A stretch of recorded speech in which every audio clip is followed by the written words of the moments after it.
Muy bien, vamos a abrir la Biblia en el Salmo 143. Salmo 143. Hemos titulado este mensaje, Enséñame tu voluntad. Enséñame tu voluntad. Y vamos a leer del versículo 1 al 10. Salmo 143, versículo 1 al 10. Dice así: Oh Jehová, oye mi oración, escucha mis ruegos, respóndeme por tu verdad, por tu justicia, y no entres en juicio con tu siervo, porque no se justificará delante de ti ningún ser humano, porque ha perseguido el enemigo mi alma, ha postrado en tierra mi vida, me ha hecho habitar en tinieblas como los ya muertos, y mi espíritu se angustió dentro de mí. Está desolado mi corazón, me acordé de los días antiguos, meditaba en todas tus obras, reflexionaba en la obra de tus manos, extendí mis manos a ti, mi alma a ti como la tierra sedienta. Respóndeme pronto, oh Jehová, porque desmaya mi espíritu. No escondas de mí tu rostro, no venga yo a ser semejante a los que descienden a la sepultura. Hazme oír por la mañana tu misericordia, porque en ti he confiado. Hazme saber el camino por donde ande, porque a ti he elevado mi alma. Líbrame de mis enemigos, oh Jehová, en ti me refugio. Enséñame a hacer tu voluntad, porque tú eres mi Dios. Tu buen espíritu me guíe a tierra de rectitud. Este salmo, hermanos, es una oración muy poderosa. Una oración que nos va a enseñar a nosotros acerca del tiempo de la angustia, el tiempo de la prueba, tiempos en los cuales cuando estamos en esas situaciones de aflicción nos provocan desorientación, como que nuestra memoria, nuestra mente como que se nubla, y en medio de esas cosas, de esas situaciones muchas veces no sabemos qué hacer, cómo enfrentar las cosas que se van presentando en la vida. Y David aquí en el versículo 1 comienza como todos nosotros debemos de comenzar, orando. Dice en el versículo 1, oh Jehová, y dirige su oración al Señor. Jesús dijo, todo lo que pidiereis al Padre en mi nombre, yo lo haré. Oh Jehová, dice, oye mi oración, escucha mis ruegos. Miren, Dios es omnipresente y omnisciente. Al ser omnipresente, Él oye la oración de todos. Él escucha el clamor, los ruegos de todos. Pero nosotros tenemos que conocer a Dios en todo lo que tiene que ver con su carácter, cómo es Él. Porque Dios oye las oraciones, Él es omnipresente, pero también Él es soberano. Y Él responde las oraciones, a veces inmediatamente, a veces tarda una semana, un mes, a veces tarda más. A veces te dice no a tu petición, a veces te dice sí. Tenemos que tener en cuenta que Dios es soberano. ¿Qué significa que Dios es soberano? En la oración, que Él responde nuestras oraciones, no como nosotros lo queremos, sino como Él considera en su soberanía y en su omnisciencia, como Él conoce el pasado, el presente, el futuro, y las oraciones que hacemos están sujetas a su soberanía y a su omnisciencia, porque como Él sabe el futuro, nosotros tenemos que confiar en eso. Tenemos que saber que Dios todo lo sabe. Y que si no me responde en ese momento es porque Él es soberano y sabe que lo mejor para nosotros tal vez es un poco más adelante. Pero aquí David sigue orando, dice, oh Jehová, oye mi oración, escucha mis ruegos, respóndeme por tu verdad, por tu justicia. Aquí verdad también en el hebreo se traduce por fidelidad. Respóndeme, Señor. Yo sé que tú eres un Dios fiel. La Biblia dice que Jesús prometió estar con nosotros todos los días hasta el fin del mundo. Y Él es fiel, Él está con nosotros. Entonces cuando nosotros oramos podemos invocar la fidelidad de Dios, pero también su justicia. ¿Por qué David invoca su justicia? Porque Dios es un Dios justo, que nunca tiene por inocente al culpable. Y aquí la aflicción de David tenía que ver con los enemigos que lo perseguían a él. Entonces, David sabía que él era inocente, lo acusaban injustamente, lo asediaban injustamente, abusaban de su bondad como un hombre de Dios. Y él clama a la justicia de Dios porque David sabía que Dios le da el pago al que merece, que Dios no tiene por inocente al culpable. Entonces David invoca su justicia. ¿Por qué? Porque David sabía que nosotros no debemos de vengarnos de los que nos dañan o los que nos afligen, porque la Biblia dice, mía es la venganza, dijo el Señor, yo pagaré. Entonces a nosotros se nos prohíbe tomar venganza contra los que nos atacan, nos asedian, nos lastiman, nos meten en tribulación, etcétera. Y en el versículo 2 sigue orando David y dice, no entres en juicio con tu siervo, porque no se justificará delante de ti ningún ser humano. La primera frase del versículo significa que David reconoce que él es un hombre pecador que está clamando a Dios por perdón. Dice, no entres en juicio con tu siervo, porque no se justificará delante de ti nadie, absolutamente nadie. La fe de David, según Hebreos 11, no lo tienen que abrir, Hebreos 11 es una lista bastante amplia de gente que vivió en el Antiguo Testamento que dice, por la fe Moisés, por la fe Abraham, por la fe Enoc, por la fe Noé, gente que fue justificada por la fe delante de Dios, es decir, Dios habló, ellos creyeron, y David está entre los que fueron justificados por la fe. Romanos 5:1, no lo busque, Pablo dijo, justificados pues por la fe, tenemos paz para con Dios por medio de nuestro Señor Jesucristo.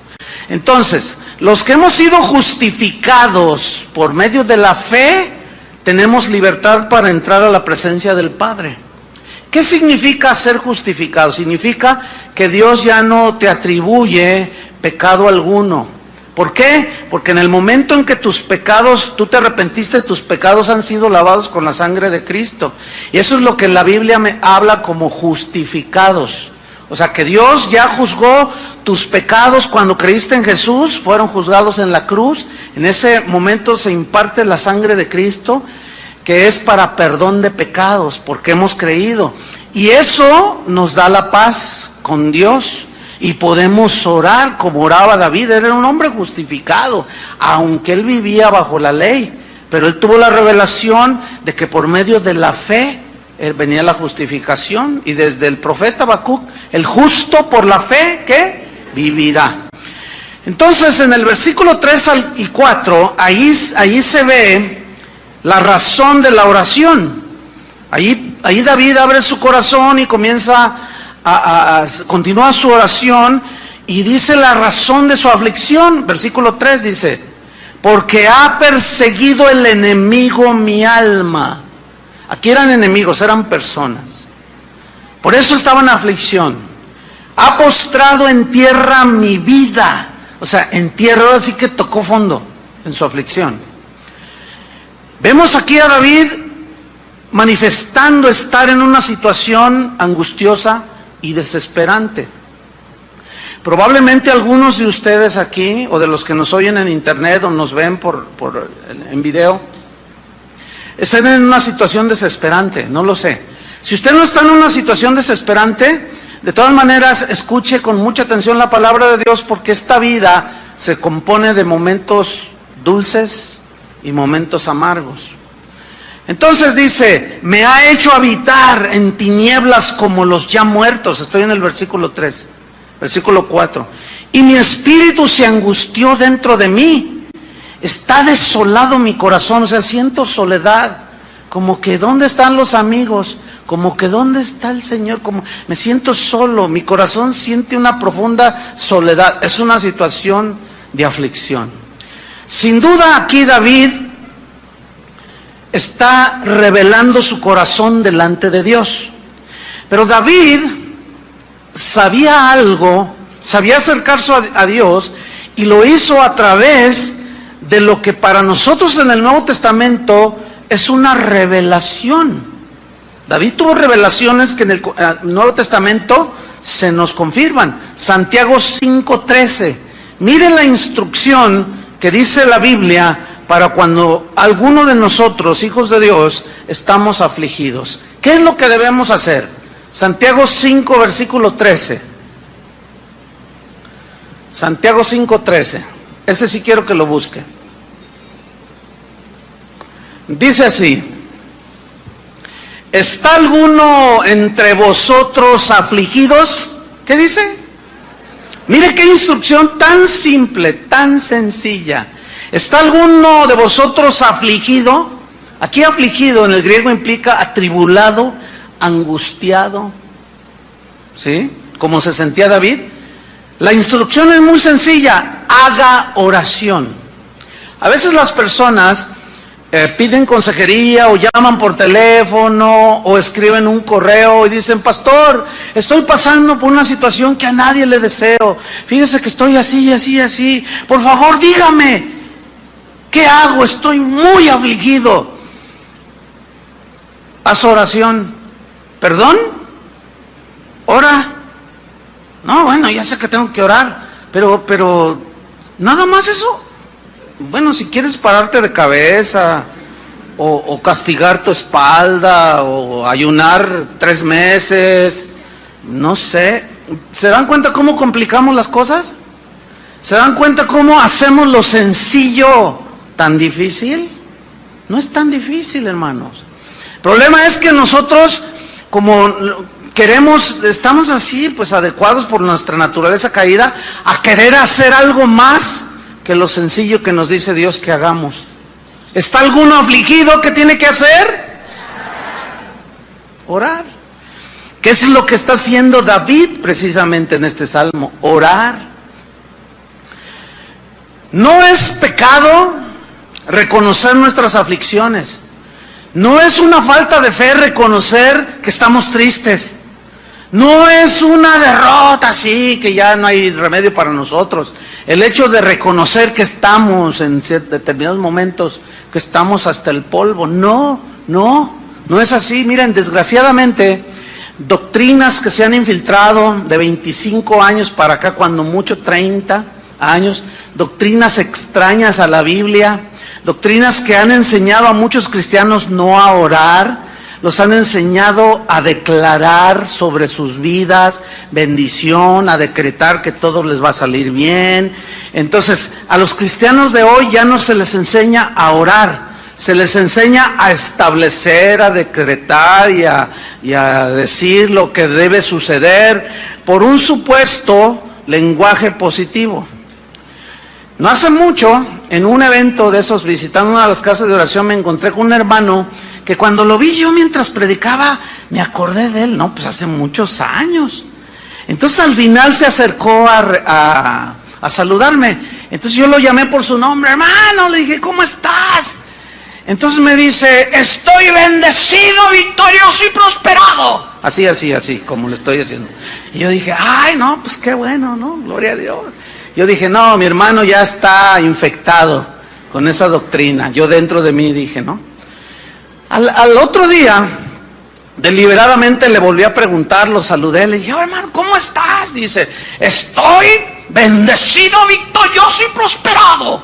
No, pues qué bueno, ¿no? ¿Y tú cómo estás? Pues ahí la llevo. Decía: no, hermano, que sabe qué, que el Señor no sé. Bueno, llega el tercer día de conferencia, ya la última, la clausura, y ahí andaba el hermano. Yo lo vi que se acercó para saludarme y le volví a preguntar: ¿y ahora cómo estás, hermano? Y me dice: bendecido, victorioso y prosperado. Entonces yo le digo: a ver, acércate tantito. ¿Es verdad eso? ¿En serio? Y me mira, le digo: no, ¿es verdad? Dice: bueno, mire, a decir verdad, hermano, tengo unas broncotas. Dice: mire, los hijos ya se me salieron del huacal, así dijo. Ya se me salieron de mi control, y si no están muy grandes. Mi esposa ya se me anda queriendo ir. Y estás bendecido, victorioso y prosperado. Por más que has declarado, ¿qué ha pasado con tu familia? No, hermano, no te dé vergüenza. Ve con Dios y dile: estoy angustiado, derrotado, estoy hasta el piso y no hay nadie que me pueda ayudar, solo tú, Señor. Ah, qué diferente. Eso es lo que la Biblia enseña. Eso es lo que la Biblia enseña. No enseña a hacer todo ese tipo de habladurías. Hay cristianos que al encontrar el sentido, digamos la doctrina correcta, sana, de que es oración, no es declaración, es oración, de pronto se dan cuenta y me han preguntado también, pastor, ¿qué hago? No sé orar. Yo sabía declarar, yo sabía establecer, yo sabía decretar, pero no sé orar. Fíjate qué tragedia. Cristianos no saben orar por doctrinas de demonios, por doctrinas torcidas. Bueno, sigamos con David. Vamos al versículo 5. Entonces David reconoce que está angustiado, afligido, reconoce su condición, está orando con Dios, y en el versículo 5 él hace 3 cosas que nosotros podemos aprender para la oración. 3 cosas que hizo. Número 1, me acordé de los días antiguos. Número 2, meditaba en todas tus obras. Número 3, reflexionaba en las obras de tus manos. Vamos a ver brevemente cada una de ellas, de estas 3 cosas que hizo David. Número 1, me acordé. Tiene que ver con la memoria, el recuerdo, el verbo recordar. Yo me acordé, dice, de los días antiguos. ¿Qué significa? Mira, cuando en la Biblia, como aquí en este versículo, David dice, me acordé, en el hebreo, es una palabra que tiene que ver en relación con lo que Dios hace, o con quien Dios es. Es decir, que su acordarse tenía que ver con Dios, tenía que ver con las promesas del pacto que Dios le había dado a Israel. Y al acordarse, David comenzó a retroalimentarse en la fe, en la esperanza, en la confianza de que así como Dios en los días pasados había obrado a través de su bondad para con Israel, que cuando se desviaban, se arrepentían o estaban en aflicción como en Egipto, que clamaban Dios por su pacto, en honor a su pacto, su fidelidad y su verdad, Dios les contestaba. Entonces David empezó a acordarse de esos días antiguos, esperando que también con él el Señor le tendiera la mano. Qué bueno es el Señor, ¿no? Entonces fíjense qué importante es acordarse. Si usted hace una lista en esos momentos de aflicción, de las situaciones de aflicción que ha pasado, del tiempo cuando usted se entregó a Cristo a la fecha, usted va a empezarse a acordar y va a empezar a decir, Señor, me sacaste de esta, y de esta, y de esta, y de pronto usted se empieza a dar cuenta que sin duda Dios lo va a sacar y le va a tender la mano en la situación presente. Por eso es bueno acordarse de los días pasados, cuando el Señor obró a nuestro favor. Sin duda Dios no nos va a dejar. ¿Cuántos creen eso? Ahí está. Entonces David se acordó. ¿Sí? Por ejemplo, Dios le había dicho a Abraham que iba a bendecir a todas las naciones por medio de él. Y pasan los años y de pronto Lot está ya en Sodoma. ¿Sí? Y de pronto Dios decide exterminar Sodoma y Gomorra, pero antes de hacerlo envía unos ángeles para que sacaran a su sobrino Lot. ¿En base a qué? A la promesa del pacto que había hecho. Entonces nosotros nos recordamos lo que Dios ha hecho en base a la obra de Cristo, a todo lo que nos ha prometido. Entonces estamos orando, estamos en aflicción y estamos acordándonos de los días antiguos, cuando Dios obró a nuestro favor, y algo empieza a suceder dentro de nosotros. El Salmo 22 no tiene que buscarlo. Salmo 22, 3 al 5, que es un salmo de David, dice así: en ti esperaron, versículo 4, nuestros padres. Esperaron y tú los libraste, refiriéndose a los que estaban esclavos en Egipto. Clamaron a ti y fueron librados. Confiaron en ti y no fueron avergonzados. Ese clamor era en base a la promesa del pacto que Dios había hecho. Entonces, ¿qué debemos hacer nosotros? Según este Salmo 22 también, que va de la mano con el Salmo 143 que estamos estudiando. ¿Qué debemos hacer? Clamar, que era lo que estaba haciendo David en este Salmo. Clamar, esperar que la respuesta, o que Dios te tienda la mano. Y número 3, confiar en nuestro Señor. Esas 3 cosas, clamar, pones tu petición, esperas con paciencia la respuesta y confiar en que Dios va a responderte. Nada más que aquí en la respuesta, en su soberanía, como decía al principio, Dios te puede responder que no a tu petición. Bueno, eso ya es una respuesta. A veces decimos, ¿ya te respondió Dios? Y decimos, no, ya te dijo que no, ya te respondió. O puede ser que sí. Por eso, ¿y cómo saber todo esto, pastor? Alguien me preguntó. En tu relación con Dios. Cada cristiano debe tener una relación personal con Dios. Entonces, Jesús va a cumplir Él cumple su promesa de estar con nosotros. Y en base a esa promesa de su nuevo pacto sellada con su sangre, es que nosotros nos acordamos de todo lo que ha hecho y volverá a tendernos la mano. ¿Qué tenemos que hacer? Simplemente clamar, esperar y tener fe en Dios. Fe es poner tu confianza de manera total. Entonces, ¿cuál fue la número 1? La cosa número 1 que hizo David, acordarse. Estoy en el Salmo 143, versículo 5. ¿Cuál fue la número 1? Se acordó. Número 2, ¿qué hizo? Meditaba en todas sus obras. La palabra meditar aquí ya es un verbo un poco más profundo en esa oración y en ese derramar su corazón ante Dios, que David estaba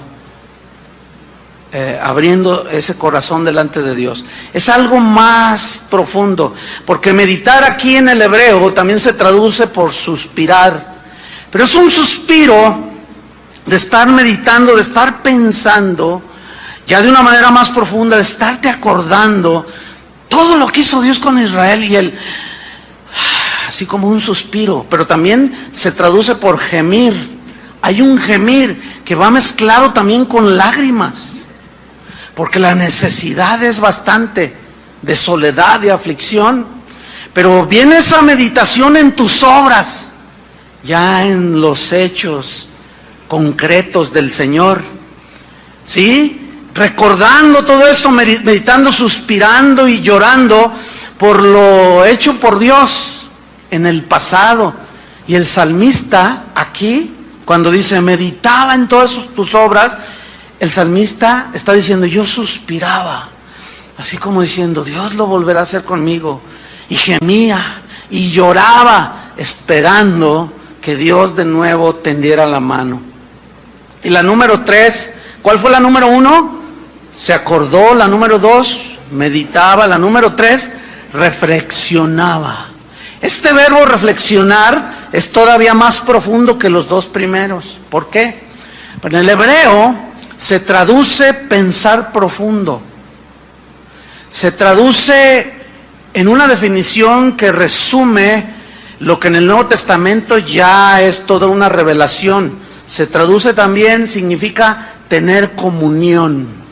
Comunión. Y allí habla de algo ya más sólido, más de cara a cara, ¿sí? Con el Señor.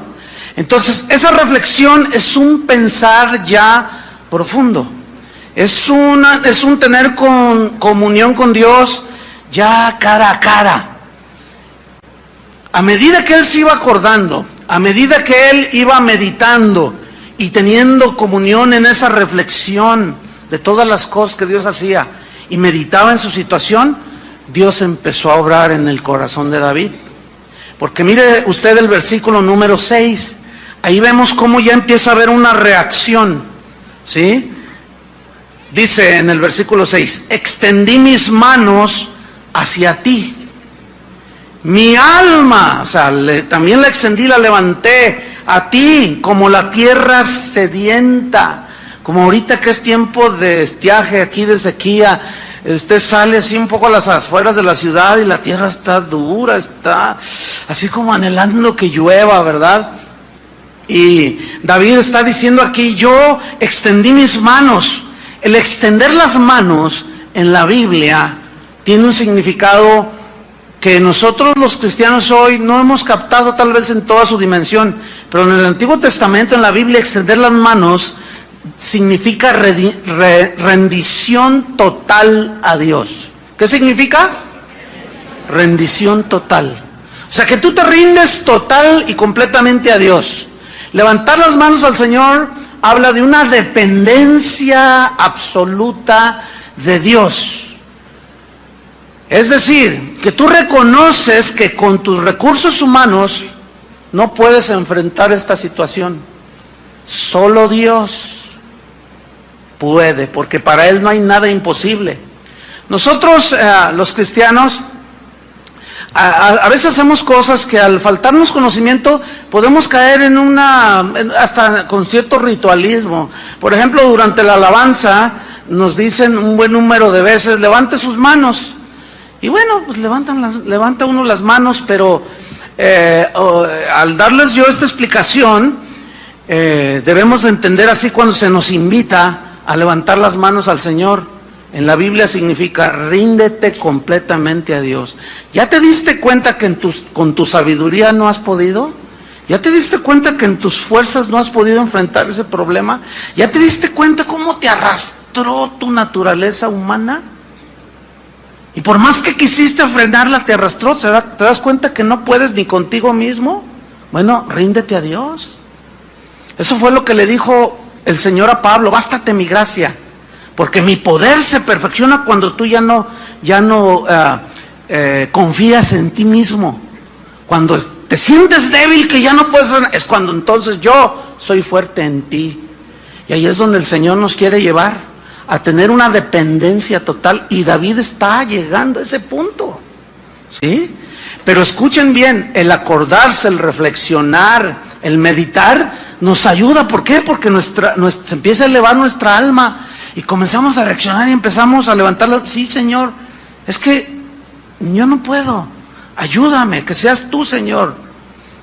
En el versículo 7, David está diciendo algo que es bueno mencionar. Dice: respóndeme pronto, oh Jehová. Se nota desesperación, ¿sí?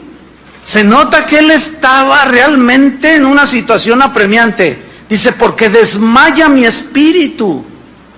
Dice: no escondas de mí tu rostro. Mire, la verdad es que Dios siempre nos mira, porque Él está en todas partes, ¿sí?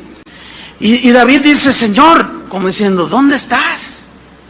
Ahí estaba Dios. En la situación más difícil de tu vida, ahí ha estado Dios. Pero ¿por qué Dios a veces permite situaciones así? Porque Él sabrá su plan. Él sabrá el propósito que tiene para ti. A nosotros nos queda depender totalmente de Él y confiar en que Él nos va a tender la mano, tarde o temprano. Pero David sigue hablando su situación. Dice: no venga yo a ser semejante a los que descienden a la sepultura. Vemos que la desesperación parece que abrazó a este rey David, que era conforme al corazón de Dios. Sus enemigos andaban sobre él. Estaba la situación muy difícil. Pero déjenme decirles algo, hermanos: Dios no llega tarde. Dios no llega tarde. Puede tardarse una semana, un mes o 25 años, como tardó en responderle a Abraham que Dios le iba a dar un hijo. Pero en Hebreos dice que no nos hagamos perezosos, sino diligentes, como aquellos que por medio de la fe y la paciencia heredaron, ¿qué? Las promesas. La fe y la paciencia.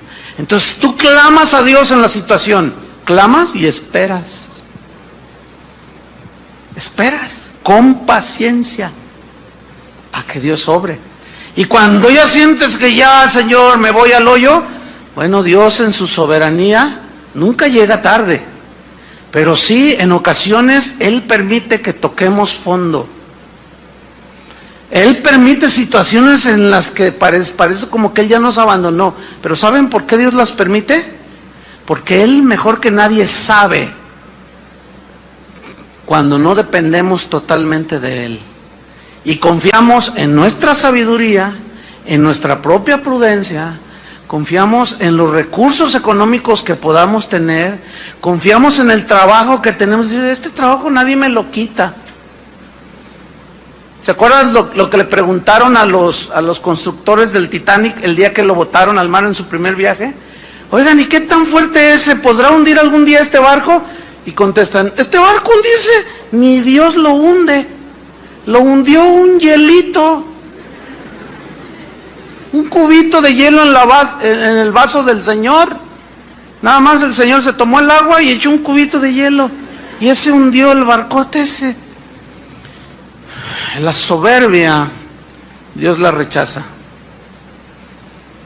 Y Él quiere llevarnos al punto de que en verdad dependamos totalmente de Él. Y cuando no, bueno, Él se encarga. Puede usar a los enemigos, puede usar a la vecina, puede usar al policía, puede usar que pierda la América, puede usar que... ¿Por qué ven a Carlos? ¿A poco le ven cara de águila? Dios tiene una multiforma de tratar con nosotros, ¿sí? Para que aprendamos. Miren, hermanos, la jactancia, la soberbia, el orgullo no es conveniente para un cristiano. ¿Por qué? Porque eso hace que dependamos de nosotros, que pongamos nuestra confianza en nosotros mismos, por favor, hermanos.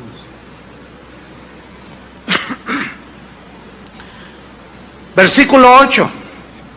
Hazme oír por la mañana tu misericordia, porque en ti he confiado. Esa frase, hazme oír por la mañana, habla de que muy probablemente él estuvo toda la noche orando, esperando. Pero él invoca aquí algo que a mí me llama la atención. ¿Por qué invocó? En el primer versículo invocó la fidelidad de Dios, invocó la justicia de Dios, y aquí David invoca la misericordia. ¿Por qué? Yo me pregunté, dije, ¿por qué aquí invocó la misericordia? Y bueno, la misericordia, ¿qué es? La misericordia es un atributo que Dios tiene. Dios es misericordioso, dice la Biblia. Pero la misericordia es como el último recurso que Dios usa de sus atributos para tenderte la mano. Pero misericordia, escúchenme bien lo que significa misericordia. Misericordia es tener compasión de la miseria en la que estás. Cuando hablamos de miseria, no me estoy refiriendo a la miseria económica o al no tener dinero. Porque como dijo en una enseñanza uno de los pequeños gigantes de aquí, dijo, hay algunos que son tan miserables que lo único que tienen es dinero. Es verdad. Es verdad, esa reflexión es verdad. Entonces, Dios se apiada de nuestras miserias cuando dice, Señor, por tu misericordia, o sea, estoy en una situación miserable. No económicamente, porque él era el rey. Él vivía en un palacio.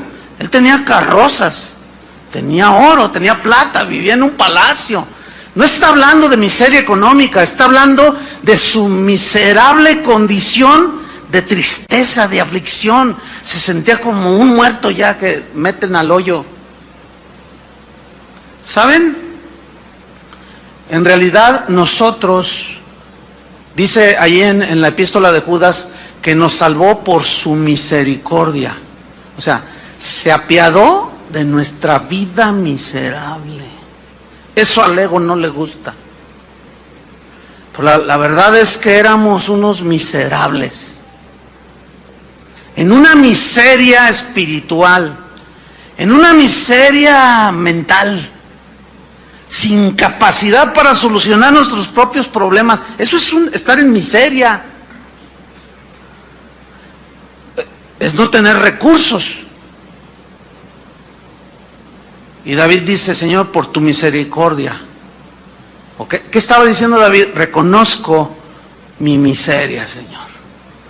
soy un total insuficiente. Estoy en una condición, sí soy rey, pero estoy en una condición miserable. Por tu misericordia, Señor. Y el profeta Jeremías, ese fue más allá y de una manera poética dijo aquellos inolvidables declaraciones del profeta e invocaciones. Dice, por su misericordia no hemos sido consumidos. O sea, a pesar de que somos unos miserables, por su misericordia, porque se apiadó de mi miseria, no hemos sido consumidos, dijo. Nuevas son cada mañana tus misericordias. O sea, Dios, por eso es misericordioso, se apiada de lo miserable de la situación en que podamos estar. No es necesariamente algo ofensivo o burlesco el que Dios se apiade de nuestras miserias. No, precisamente ahí resalta la bondad de su carácter, que está dispuesto a tender la mano al que reconoce que está en miseria. Espero me esté explicando para que ustedes entiendan. Entonces, dice el versículo 8, hazme oír por la mañana tu misericordia. Y luego él ratifica algo muy importante, porque en ti, dice el versículo 8, en ti he confiado. Confianza en Dios. ¿Saben que en el Nuevo Testamento la palabra fe, y en el Antiguo Testamento, tanto en el griego como en el hebreo, la palabra fe significa, así literalmente, significa confianza total en Dios? Eso es la verdadera fe. Confiar plena y totalmente en Dios. ¿En qué situaciones?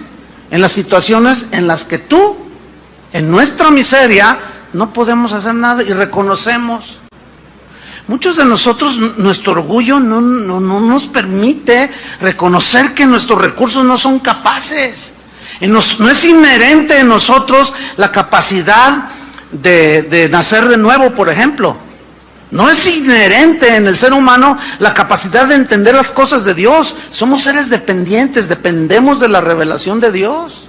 Y Dios se reveló a nosotros cuando vino Jesucristo a esta tierra. Somos seres dependientes, dependemos del aire, de la comida, somos seres dependientes. Los salmos y muchas escrituras lo dicen. No solo dependemos del aire, dependemos de todo. Somos seres dependientes y nuestra vida depende totalmente de Dios. Y si en esa dependencia habla de nuestra insuficiencia. No somos todopoderosos.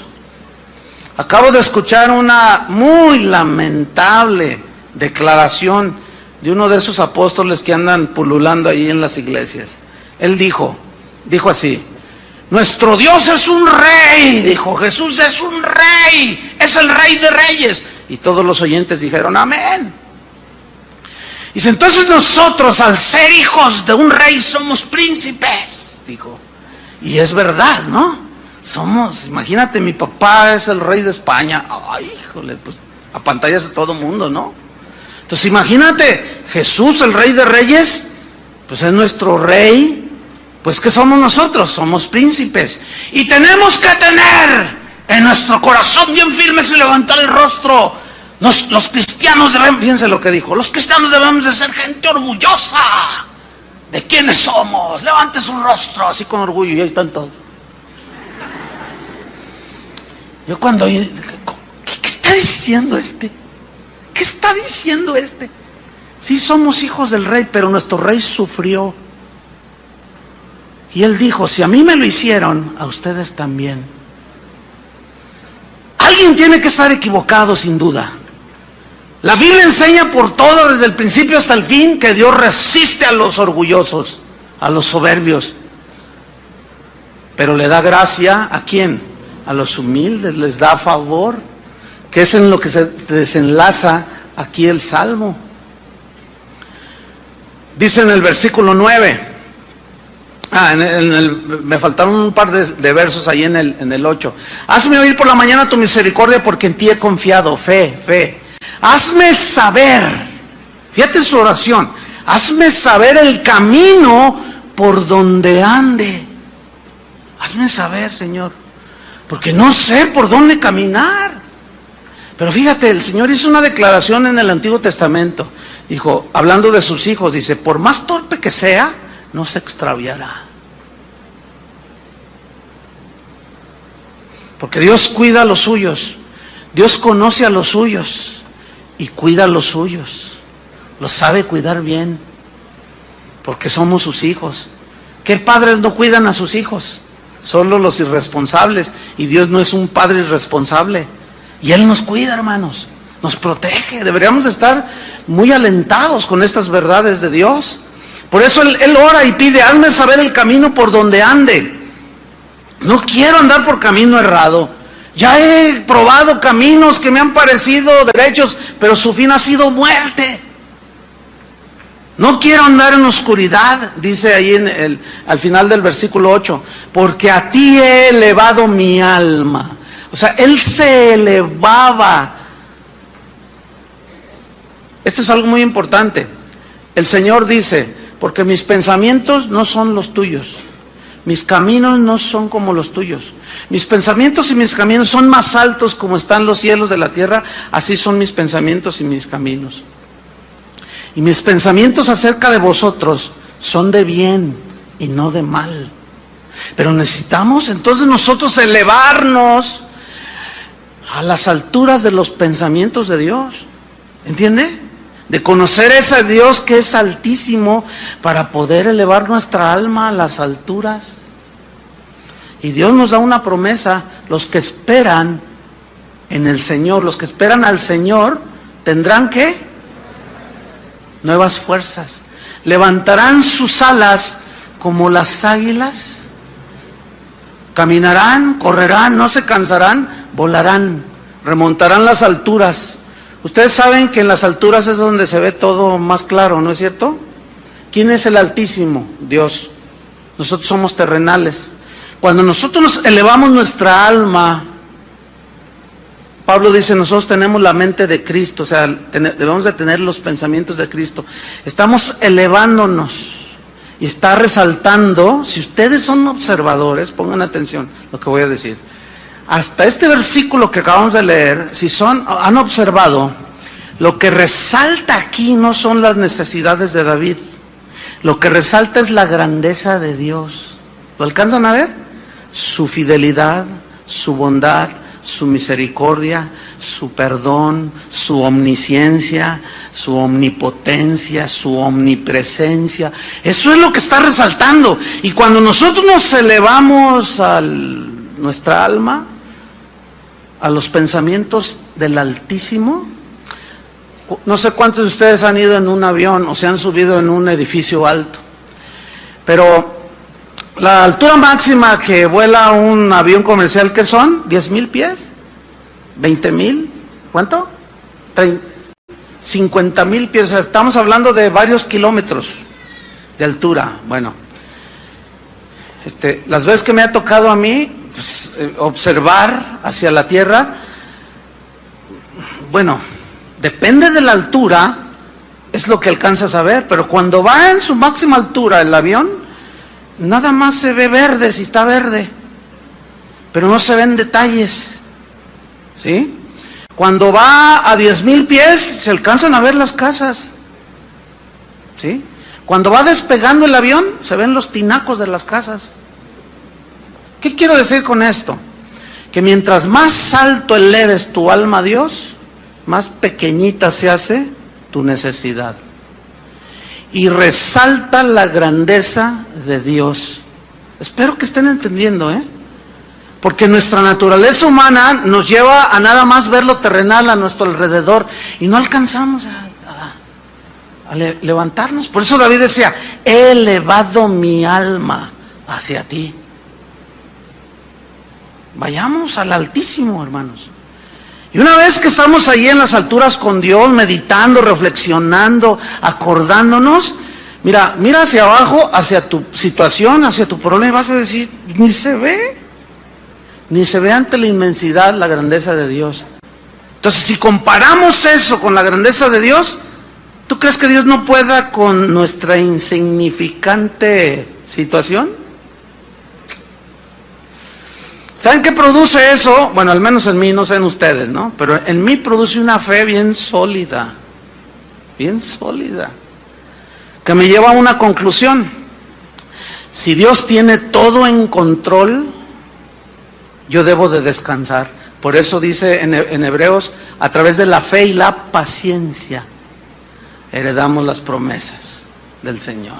¿Cuántos le dan gracias por eso? Sigamos para finalizar en el versículo 10. Bueno, el versículo 9 dice: líbrame de mis enemigos, que era la razón de su aflicción. Oh Jehová, en ti me refugio. Esa frase, en ti me refugio, aquí refugio no es la marca de un tequila, porque algunos van y se refugian en el tequila, o en la droga, o no. El cristiano, ¿en quién se refugia? En Dios. Fíjate, en el cristiano, el efecto que causan las aflicciones, en el que es nacido de Dios, es contrario al efecto que producen las aflicciones en el que no es hijo de Dios. El efecto que causa en el cristiano es más afianzarte de Dios, más ir a refugiarte en el refugio que es nuestro Señor Jesucristo. Y lo que causa en el no cristiano es lo contrario. Van y se refugian en donde menos deben de hacerlo. Algunos toman una pistola y se dan un tiro pensando, fíjate, pensando que muriendo se les acaban sus problemas. No, en realidad empiezan, porque es la condenación eterna.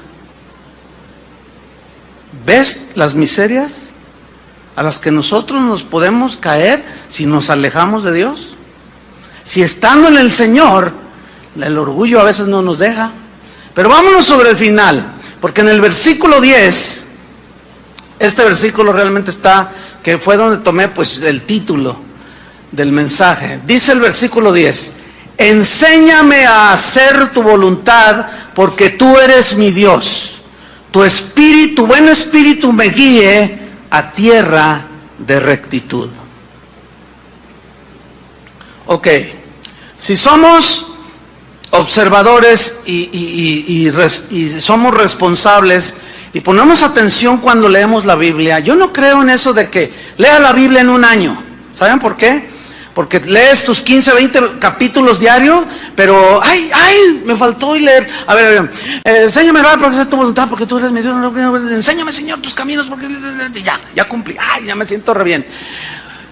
Hermanos, yo he leído la Biblia 30 veces en mi vida. Oye, y a ver, y explícame, ¿qué significa esto? Bueno, mira, la realidad no la entiendo mucho, pero es re bonito. No. ¿Qué quiere decir aquí? Bueno, la verdad, mira, mira, con que la leas basta. No, mis queridos hermanos. Una cosa es leer y otra cosa es escudriñar. Y si ustedes son observadores, nada más en este versículo, yo al quedarme allí encontré 6 principios. En ese versículo, 6. Se los voy a decir cuáles. Vamos a ver brevemente cada uno. Número 1, enséñame. Número 2, a hacer. Número 3, la voluntad de Dios, tu voluntad. Número 4, la razón, porque tú eres mi Dios. Número 5, tu buen espíritu me guíe. Y número 6, ¿a dónde? A tierra de rectitud. 6 cosas. Número 1, enséñame. Digan todos, enséñame. Enséñame, ok. Cuando David dice aquí, enséñame, el requisito para que Dios nos enseñe sus secretos, nos revele el por qué a veces Él hace las cosas como las hace. Hay un requisito que Dios pida para Él podernos enseñar, y es humildad delante de Él y sumisión. Cuando David está diciendo, Señor, enséñame, Él está teniendo en su corazón una actitud de humildad y de sumisión. Dios no puede enseñar al autosuficiente. Dios no puede enseñar al... Necesita ser enseñado por Dios. Dios no te va a enseñar sus secretos. Dios no te va a enseñar su voluntad si hay soberbia en tu vida. Algunos se les pueden estar yendo los hijos. El matrimonio puede estar hecho un desastre y ni aún así se doblan para decir: Señor, enséñame. Dame sabiduría para saber cómo voy a enfrentar esta situación tan difícil en la que me metí. Y se quedan donde están. Porque el requisito que Dios pide para que Él nos enseñe es la humildad.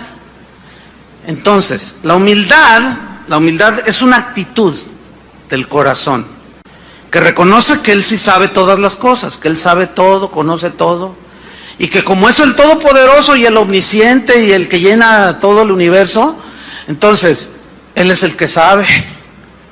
Job una vez le dijo: "Oh, Señor, ¿por qué esto?" Y se puso medio a contender con Dios, y Dios le dijo: "Ok, a ver, siéntate allí, Job, te voy a hacer yo a ti unas preguntas. Si me las contestas, entonces ya podemos dialogar al nivel que tú quieres dialogar conmigo." Parafraseando, ¿no? Le dice: "A ver, si crees que sabes mucho, ¿dónde estabas tú cuando yo fundaba la tierra, Job?" Y luego Job se agarró la corbata y le hizo: "Bueno, es que en realidad, ¿cómo? Cuando... Sí, ¿dónde estabas tú cuando yo fundaba la tierra? ¿Dónde estabas?" Todavía ni existía el Job. Dice: "A ver, dime, ¿dónde estabas tú cuando yo puse en el universo las estrellas y les puse nombre? ¿Dónde estabas tú? Dime, si eres muy inteligente, respóndeme." "No, bueno, Señor, es que pues no es para tanto, Señor." Se quebró el Job. La actitud, escúchenme bien, la actitud con la que tú y yo nos acerquemos a Dios para que Él nos revele y nos enseñe es muy importante para Dios. Y como les dije al principio, desgraciadamente a muchos cristianos no los han enseñado a orar. Los han enseñado a tener una actitud soberbia delante de Dios. Dios no enseña a ese tipo de gente. Y todavía les enseñan y les dicen: "Haz una lista y preséntala delante de Dios y dile: aquí está lo que yo te pido, Señor, y te pido, te doy 3 meses", dicen unos. Otros más osados, más bendecidos, prosperados, y lo que me dijo aquel hermano, se atreven a decirle al Señor: "Te doy 3 días para que me contestes." Imagínate nomás. ¿Qué es eso? ¿Sabes qué hace Dios? Se te queda viendo así. Porque Dios resiste a los soberbios, pero le da gracia a los humildes. Gracia es el favor. Entonces la actitud con la que nosotros le preguntamos a Dios es muy importante, hermanos. David dijo: "Enséñame". ¿De veras quieres ser enseñado por Dios? Actitud enseñable. Mira, en una ocasión los fariseos se acercaron con Jesús y le dijeron, los fariseos eran bien orgullosos, y llegaron ahí muy soberbios, prepotentes: "A ver, queremos que nos respondas una cosa." Y Jesús los mira: "A ver, digan, ¿con qué autoridad haces estas cosas que tú haces?" Y Jesús les responde: "Yo también les voy a hacer una pregunta a ustedes." O sea, ellos les están preguntando algo al Señor. Querían una respuesta, pero noten la actitud. ¿Con qué autoridad haces estas cosas? Yo también les voy a hacer una pregunta. ¿El bautismo de Juan era de Dios o era de los hombres? Y empezaron a cavilar entre ellos y decían: si decimos que era de Dios, nos va a contestar: ¿por qué no le creísteis? Y si decimos es de los hombres, no, el pueblo nos va a apedrear. ¿Por qué? Porque tienen a Juan por profeta. Y Jesús: ¿y bien? Dice: no sabemos. Y Jesús dice: pues yo tampoco. ¿Qué significa eso, hermanos? No les contestó. ¿Por qué? Porque ellos no llegaron delante de Jesús con la actitud correcta. Hay gente que me manda correos y el lenguaje escrito también es gráfico. También hay palabras que se pueden usar que están evidenciando la actitud. Y yo percibo cuando la gente que quiere contender no quiere aprender. Lo percibo ¿Por qué? Porque somos espirituales. Y puedo percibir cuando alguien hace una pregunta, pero que verdaderamente tiene una actitud de que quiere aprender. Y a los que yo discierno y capto que me preguntan, pero para contender, no les contesto. ¿Saben por qué? Porque ellos no quieren aprender. Ellos quieren contender y se quedan igual. Lo mismo hace Dios. Y ahí hay un principio. Cuando yo estoy en el salón de clase o cuando estoy aquí como ahorita enseñando la palabra de Dios, ¿saben que también se ve la actitud? ¿A poco crean que no? Se ve la actitud. Si tú realmente tienes hambre y deseos de aprender o tienes esa actitud, bueno, de eso no hay ahorita. Pero se ve.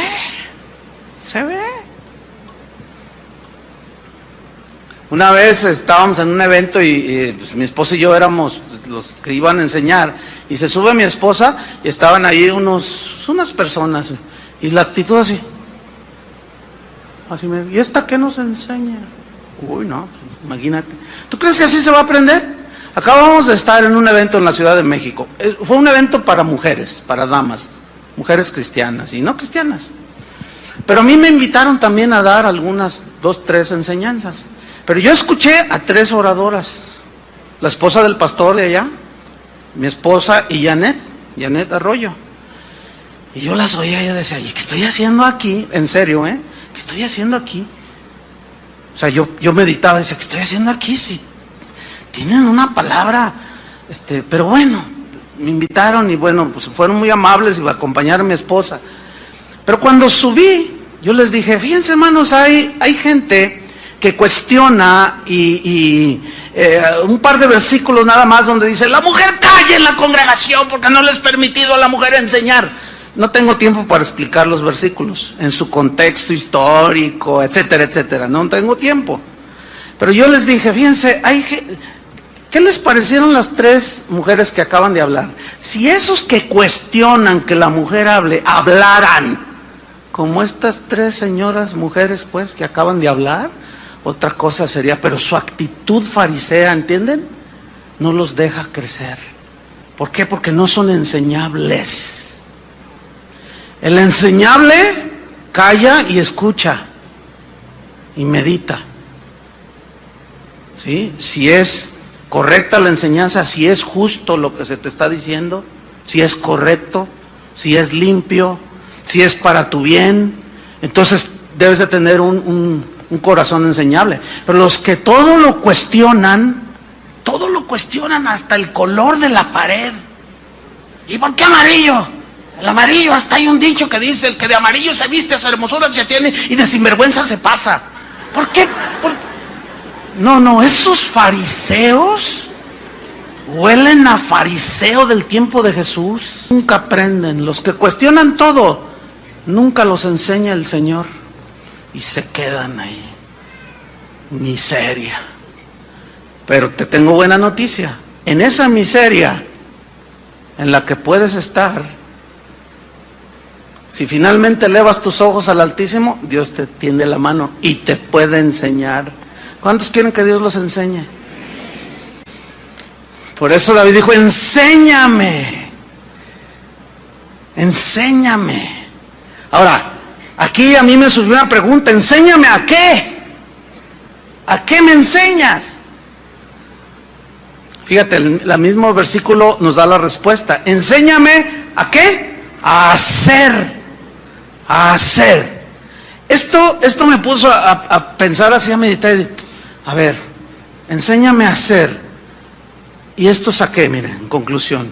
No basta oír solamente. Como ustedes ahorita ya escucharon algunas cosas que Dios nos está enseñando a través de su palabra. Ok. No basta con oír. Ahora, si yo les pregunto a ustedes, ¿entendieron lo que les he explicado? No basta tampoco. No basta. O sea, ya oyeron, entendieron. Pero no basta con oír y entender. No basta con decir, ay, no, sí, cierto. Pero si tú no llegas al terreno de los hechos, ¿Sí? Alguien dijo por allí que no, que el camino al infierno está tapizado de buenas intenciones. O sea, de gente que oyó, entendió, pero a la hora de la hora nunca hizo nada. La Biblia dice, pero sed hacedores de la palabra y no solamente oidores. Ahora, para hacerla tienes que entenderla. Entonces, fíjate, no basta con oír, no basta con entender, hay que hacer. Y como dijo aquella ancianita en una iglesia, que el pastor dijo, bueno, están despedidos, el sermón ha terminado. Entonces la viejita dijo, pastor, ¿puedo decir algo? ¿Cómo no? Hermana Panchita, venga y dígales a los hermanos. Dice, no, hermanos, el sermón no ha terminado, apenas es la primera parte, la segunda parte es allá afuera, dijo. Hay mucha gente que viene, pastor, ayúdeme, a ver, ¿qué te pasa? Es que estoy así, así, así. Y tú, oye, tú se ve que tienes una amargura bien gruesa contra tu papá, tu esposa, tu hijo, qué sé yo. ¿Qué onda con eso? Bueno, mire, la verdad, yo ya sé lo que tengo que hacer. Ellos mismos se responden, fíjate, para empezar. Ya sé lo que tengo que hacer, como algunos a veces me escriben, oiga, pastor, ¿por qué esto? Yo pienso que esto y esto y esto, y me escriben toda una epístola. Y ellos mismos se responden. Y a veces les contesto, les digo, no, pues ya te respondiste tú solo. Entonces me dicen, no, yo ya sé lo que tengo que hacer. Tengo que perdonar a mi papá, que le dijo a mi mamá que me abortara cuando yo era un niño. ¿Y ya lo hiciste? Bueno, es que la verdad, no lo has hecho. Entonces, ¿de qué te sirve? Fíjate, todos estos años has vivido oyendo y sabiendo. Y David dice, enséñame. ¿Enséñame a qué? A hacer. A hacer. Ahorita ustedes ya oyeron, entendieron. ¿Qué falta? Hacer. Santiago, en el contexto de las tribulaciones, en el capítulo 1 dice, hermanos, gozaos cuando os halléis en diversas pruebas, sabiendo que la tribulación produce paciencia, y tenga la paciencia su obra perfecta para que seas maduros y cabales. Y luego dice, y si alguno tiene falta de sabiduría, pídasela a Dios. Si somos observadores, eso es en Santiago capítulo 1, versículo 2 al 5. Si somos observadores, ese pedir sabiduría es para saber cómo enfrentar las situaciones en medio de las pruebas. ¿Por qué? Porque necesitamos esa sabiduría de Dios. Algunos en la soberbia no nos dejamos enseñar por Dios en cuestiones, por ejemplo, matrimoniales. Yo estaba escuchando a Toño cuando estaba dando las enseñanzas, los mensajes, los anuncios. Hermanos, hay unas clases para los matrimonios. Y él dijo así, él dijo, yo me doy cuenta que tienen problemas. Los invitamos, hay palabra, hay instrucción. Dios quiere decirte cómo vas a resolver tus problemas y no vienes. Algunos pueden tener alguna justificación entendible, otros de plano no les interesa, no son enseñables, ¿sí? Pero en medio de esa situación necesitamos la sabiduría de Dios para saber cómo enfrentar las situaciones de la vida. Ya mis hijos se me descarriaron, la esposa ya tiene las maletas ahí en la puerta. ¿Qué tengo que hacer? Pues habla con ella. ¿Cómo? Pues busca un tiempo, pídele a Dios sabiduría. Entonces llega y ve con las maletas ahí. ¿Tú qué? No, pues ¿qué? Y se te pone el brinco. Entonces, ¿qué? ¿Ya te quieres ir? Pues no me queda otra, tú de plano. Pues lárgate. No, qué sabio. ¿Eso es sabio? ¿Cómo que lárgate? En lugar de, no, mira, ¿sabes una cosa? Dame 5 minutos, siéntate ahí, vamos a hablar. Y luego la otra también bien orgullosa, ¿me estás corriendo? Tómalo como quieras. Entonces se larga.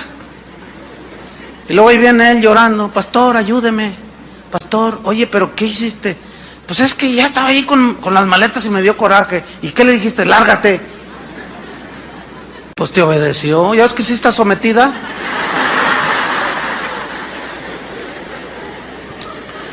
Si alguno tiene falta de sabiduría, pídala a Dios. Por eso David en este salmo nos está dando toda una enseñanza al Espíritu Santo, hermanos. Enséñame a hacer, ¿pero hacer qué? El número 3, tu voluntad. ¿Hacer qué? Tu voluntad. Eso es algo muy importante. Muchos de nuestros problemas, hermanos, son el resultado de hacer nuestra propia voluntad. De por sí nuestra condición humana, con muchas deficiencias, nos mete en problemas. El pecado nos mete en problemas. A eso hay que añadirle que hemos hecho muchas decisiones en nuestra vida. Yo tengo 56 años. Lo que hoy estoy viviendo aquí en el presente, mi presente, como cristiano, como pastor, como esposo, como padre, como pastor, es producto de las decisiones que yo tomé en el pasado. Tú estás viviendo tus circunstancias producto de las decisiones que tú tomaste en el pasado. Y yo me he dado cuenta cuando he tomado decisiones de mi propia iniciativa, cuando he hecho mi voluntad. Y las consecuencias tengo que asumirlas. Entonces, nosotros mismos somos los que nos metemos la mayoría de las veces en broncas, en problemas. ¿Por qué? Porque a fin de cuentas hacemos lo que nos da nuestra gana, nuestra voluntad. Dios dice una cosa y nosotros decimos, sí, pero yo pienso que es mejor esto. Ah, ok, bueno, está bien. Por eso David dijo, enséñame a hacer ¿qué? Tu voluntad. ¿Se acuerdan de Jesús cuando estaba allí en Getsemaní? Que sudaba como gotas de sangre por la presión, la aflicción, la tribulación en la que estaba, lo que venía al siguiente día, la crucifixión. Y él en su humanidad clamó y dijo, Padre, si es posible, pasa de mí esta copa. Fíjate qué oración que desconcierta a algunos. ¿Cómo? ¿Cómo él está diciendo que si había alguna posibilidad de no ir a la cruz? Pues eso es lo que está orando. Y a algunos los desconcierta. ¿Pero por qué? Es que no toman en cuenta que Jesús también era humano, que estaba sufriendo y sudaba literalmente como gotas de sangre. Pero finalmente dice, pero no se haga mi voluntad, sino la tuya. Cuando los discípulos se le acercaron a Jesús, Señor, enséñanos a orar como Juan el Bautista enseña a sus discípulos. Oh, vengan, siéntense. Cuando ustedes oren así y digan, Padre nuestro que estás en los cielos. ¿Se acuerdan de esa oración que no necesitamos ni citarla ni verla en la Biblia? Nos la sabemos de memoria. Padre nuestro que estás en los cielos. ¿En dónde? Arriba, el Altísimo. Nosotros estamos en la tierra. Santificado sea tu nombre, santo, puro, limpio, no hay otro como tú. Venga a nosotros tu reino. ¿Qué significa esa frase tan mal entendida? Venga a nosotros tu reino. Un reino es gobernado por un rey. Ese rey dicta leyes que gobiernan para el bien común de los que viven en ese reino, ¿sí? El reino de Dios está gobernado por un rey y ese es el Rey de Reyes, Jesucristo. Y sus leyes es su palabra, sus mandamientos. Entonces cuando Jesús les dice, ustedes oren así, gobierna tú dentro de mí. Gobierna en mi vida, o sea, tu voluntad, dice, venga a nosotros tu reino, hágase tu voluntad como se hace en los cielos, hágase en la tierra. ¿Quién va a hacer la voluntad de Dios en la tierra? ¿Los que siguen al diablo, a la carne y andan en todos sus rollos? No. ¿Quiénes? Se entiende que los hijos de Dios, en quienes reina Jesús en sus corazones.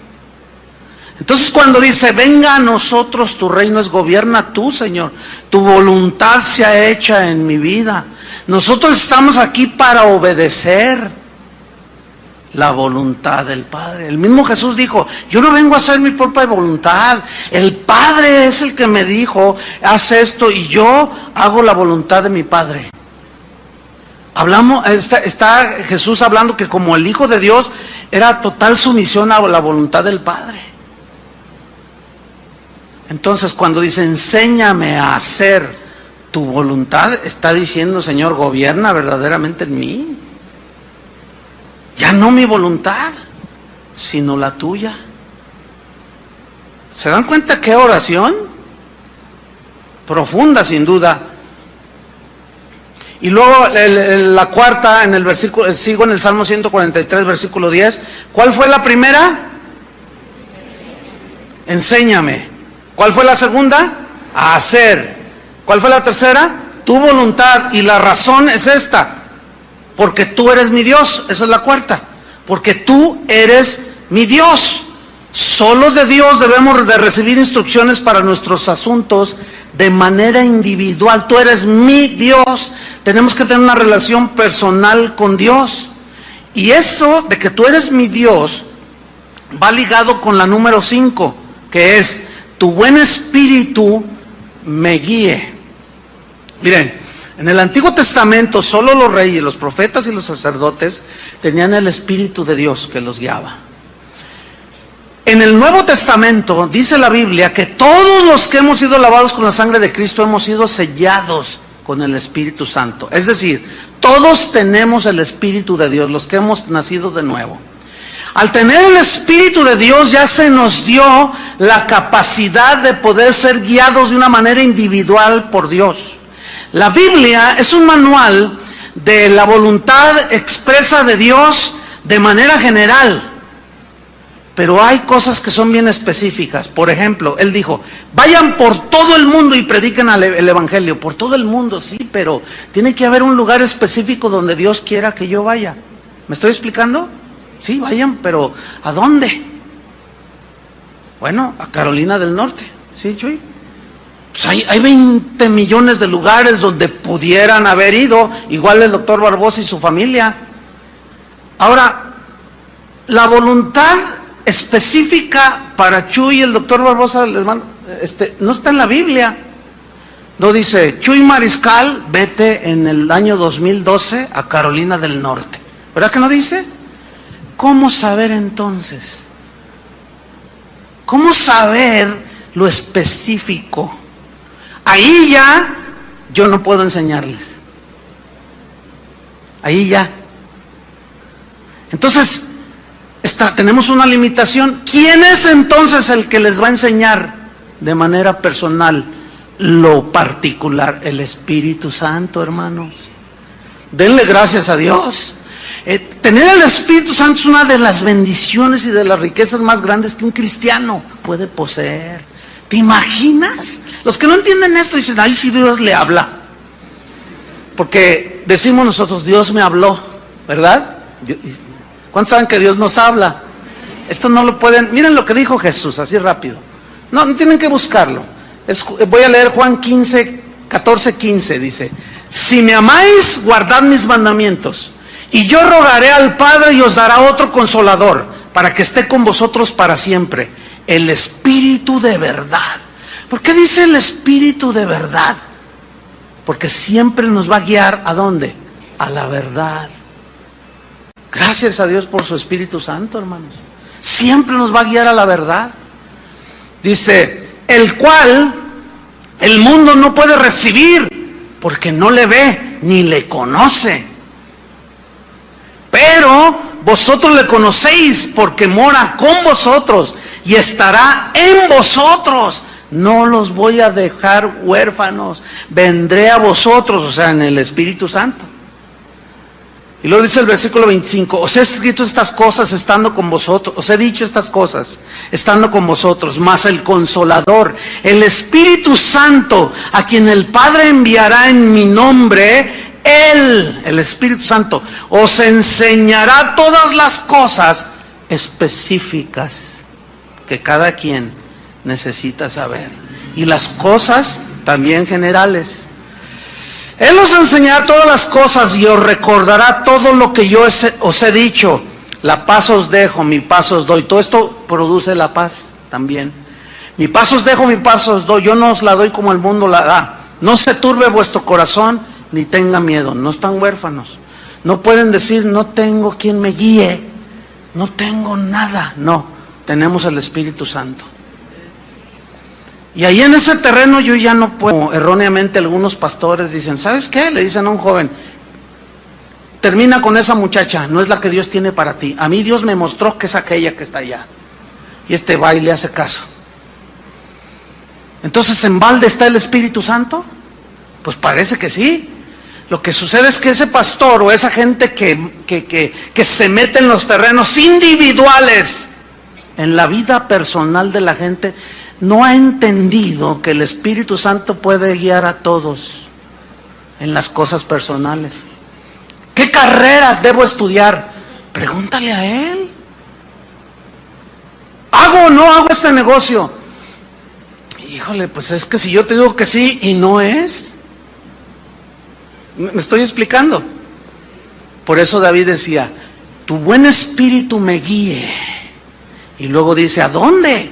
¿A dónde? Porque luego fíjate, aquí el doctor Barbosa me estaba diciendo que el otro día alguien lo visitó ahí en su consultorio y le dijo, oiga, pues me deja orar por usted, miembro de otra congregación. Y le dice, sí, ¿cómo no ore por mí? Dice, lloró, termina de orar, dice, tengo una palabra para usted. Ah, pues dígamela, le dice el doctor Barbosa.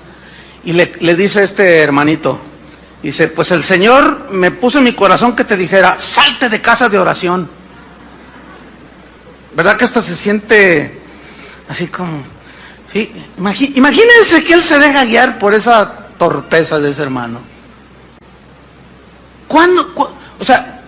Cuando ya estaban pastoreando una iglesia, cuando el Señor les habló claramente, luego llega uno diciendo, el Señor me dijo, el Señor no se contradice, mis queridos hermanos. Por eso cada uno debe de tener esa comunión con Dios.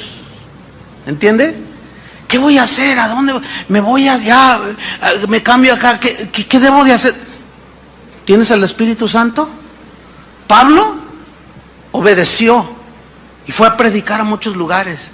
Y hay un par de escrituras en el libro de los Hechos que dice, intenté ir a Bitinia a predicar el Evangelio y el Espíritu Santo me lo prohibió, dice. Entonces parece, ¿cómo que el Espíritu lo prohibió? Si es precisamente el Espíritu quien nos impulsa a ir a predicar. Sí, pero la dirección específica de a dónde, Pablo la estaba descubriendo. Dice, después intenté ir a Misia y el Espíritu me dijo que no. Y me quedé así y de pronto, dice, tuve una visión, un macedonio que me dijo, ven y ayúdanos. Entonces entendí que el Señor quería que fuéramos a Macedonia. Y allá van, y allá era. O sea que en la búsqueda de la voluntad particular de Dios, nos podemos equivocar, pero como tenemos el Espíritu Santo, denle gracias a Dios, el Espíritu nos frena o nos impulsa, ¿sí? Hay cristianos que están en la búsqueda de Dios y como se expusieron a enseñanzas de que tú declares, que tú lo otro, el Señor está haciendo que no y empiezas no. Dios cierra las puertas, te está diciendo evidentemente que no, porque Él es el único que cierra o abre puertas, según Apocalipsis. Él es el único. Entonces están cerradas las puertas, ya estás tú pateando las puertas. Y en el nombre de Jesús, yo declaro, yo en el nombre, y están peleándose con Jesús. Como Pablo persiguiendo a los cristianos. Pablo, dura cosa te es darle puntapiés al aguijón. Tú solo te estás dañando, nunca vas a poder conmigo. Hermanos, enséñame a hacer tu voluntad, porque tú eres mi Dios. Guíame, tu buen espíritu me guíe, ¿a dónde? A tierra de rectitud, hacia lo recto, lo bueno. Dios siempre nos va a guiar hacia lo bueno, lo sabio, lo justo, lo prudente. ¿Cuántos le dan gracias a Dios? Ya saben lo que hay que hacer cuando estén tristes. Ahí está. Oremos. Señor, te damos muchas gracias por tu palabra. Gracias porque ella verdaderamente es nuestra luz. Verdaderamente tu palabra, Señor. Pero tu buen espíritu también, Señor. Gracias, Padre, porque sabemos, entendemos que las aflicciones son parte de la vida de un cristiano en esta tierra, Señor. Pero David, por el Espíritu que lo inspiró, escribió este salmo y dejó escrito para que nosotros aprendiéramos Y él derramó su corazón y no escondió su verdadera situación delante de ti. Y empezó a acordarse, a meditar, a reflexionar. Y empezó a profundizarse y su alma empezó a elevarse a las alturas contigo. Y comenzó a rendir. Su corazón empezó a invocar tu misericordia. Reconocía su condición de miseria. No podía él solo, Señor. Pero David terminó diciendo: enséñame, Señor, de verdad. Quiero conocer tus caminos, quiero conocer tu voluntad. Pero no solo conocerla, enséñame a hacer tu voluntad, no mi voluntad. Porque tú eres mi Dios. Tú eres quien debe reinar en mi corazón.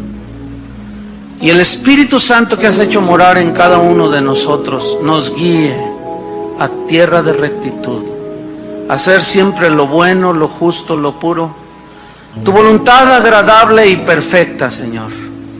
Y ahí es donde ningún maestro, ningún pastor, ningún apóstol, nadie puede intervenir. Ahí solo el creyente y el Espíritu Santo que mora en él. Señor, sin duda, cada uno de nosotros tiene algunas cosas específicas que necesitamos saber de tu plan para nosotros, de tu voluntad para nosotros. Yo te pido, Señor, orando así como Jesús oraba, no estamos huérfanos en base a esa oración. El glorioso Espíritu, el Consolador que habita dentro de nosotros, nos guíe a tierra de rectitud, Padre. Esa es nuestra oración. Danos sabiduría para que en medio de los problemas, las aflicciones, sepamos cómo conducirnos. Por eso Santiago añadió: gócense en medio de la prueba, porque ahora ya conocemos más, tenemos más revelación en el Nuevo Testamento. Gracias, Padre, por enseñarnos. Gracias porque tu Espíritu jamás se irá de nuestro ser. Eso significa que tenemos guía segura hasta el último día de nuestra existencia en esta tierra. En el nombre de Jesucristo, Padre, recibe nuestra gratitud, nuestra acción de gracias. Y terminamos diciéndote, Padre, síguenos enseñando, Señor. Síguenos guiando. En el nombre de Jesús te lo pedimos, Señor. Amén. Que Dios les bendiga mucho a todos.